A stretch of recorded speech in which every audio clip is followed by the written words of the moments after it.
La crise du Covid-19 a souligné les fragilités de la mondialisation des échanges et dans les discours politiques, on a assisté à une affirmation de la volonté de reconquérir la souveraineté alimentaire de la France. On se souvient par exemple de plusieurs prises de parole du président de la République en ce sens. Patrice Dumas a conclu sur cette thématique de la souveraineté alimentaire.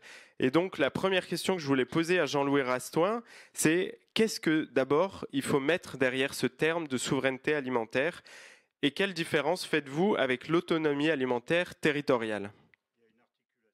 Votre micro. Oui, il y a une bonjour à tous d'abord et merci pour l'invitation à participer à cette Assemblée générale. Oui, il y a une articulation entre autonomie, il faut rajouter sécurité et souveraineté alimentaire. Donc l'autonomie, ça peut être défini comme la capacité d'un territoire à nourrir sa population. C'est plutôt une approche quantitative. La sécurité alimentaire, ça découle du droit à l'alimentation et c'est une notion à la fois quantitative et qualitative. Et enfin, la souveraineté alimentaire, c'est une notion politique. C'est le droit des peuples à se nourrir à partir de leur propre production et selon leurs traditions. Alexandra Kirsch, vraiment, je m'étais noté de dire Alessandra, parce que votre prénom s'écrit avec 2 S, et je n'y arrive pas, je m'excuse vraiment. Donc Alessandra Kirsch, est-ce que vous avez un complément à apporter à la définition assez universitaire de Jean-Louis Rastoin? En fait, pour moi, la différence qui est importante, c'est dans la notion de souveraineté alimentaire, il y a une notion de choix. Il y a vraiment une notion de qu'est-ce qu'on veut comme alimentation, avoir la possibilité de choisir l'origine de son alimentation. Donc du coup, le lien avec l'autonomie alimentaire, c'est que pour pouvoir être en capacité de faire ce choix, il faut être en capacité d'être autonome si le choix qu'on fait, c'est de se baser uniquement sur sa propre production. La différence avec la sécurité alimentaire, c'est que la sécurité alimentaire, c'est juste une notion d'être en capacité de se procurer son alimentation.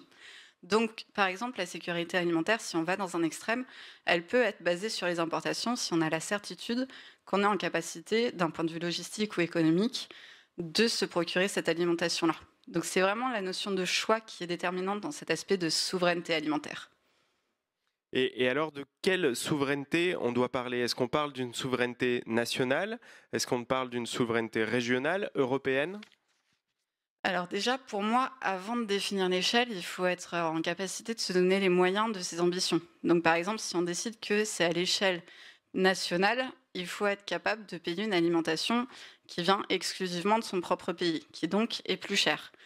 Euh, Après, au niveau territorial, pour moi, la souveraineté alimentaire à l'échelle, par exemple, d'une région, c'est pas quelque chose qui a nécessairement du sens parce qu'une région, même si elle a son identité propre, même si elle a ses préférences propres à son identité, elle n'a pas vraiment des choix en matière d'alimentation qui vont être fondamentalement différents du choix du reste de la nation.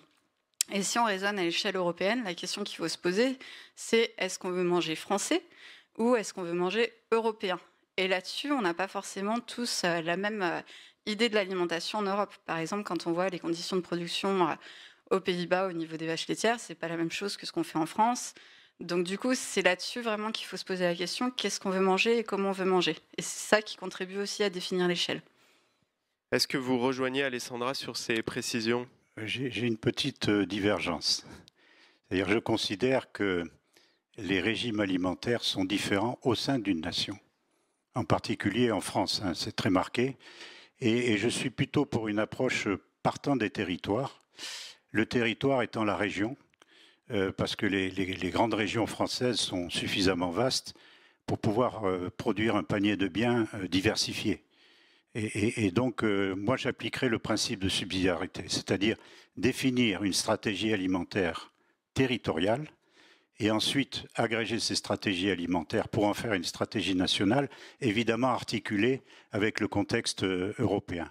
Il me paraît très important de faire des consultations régionales, comme ça a été fait dans un certain nombre de territoires en France, pour savoir quelles sont les aspirations des consommateurs.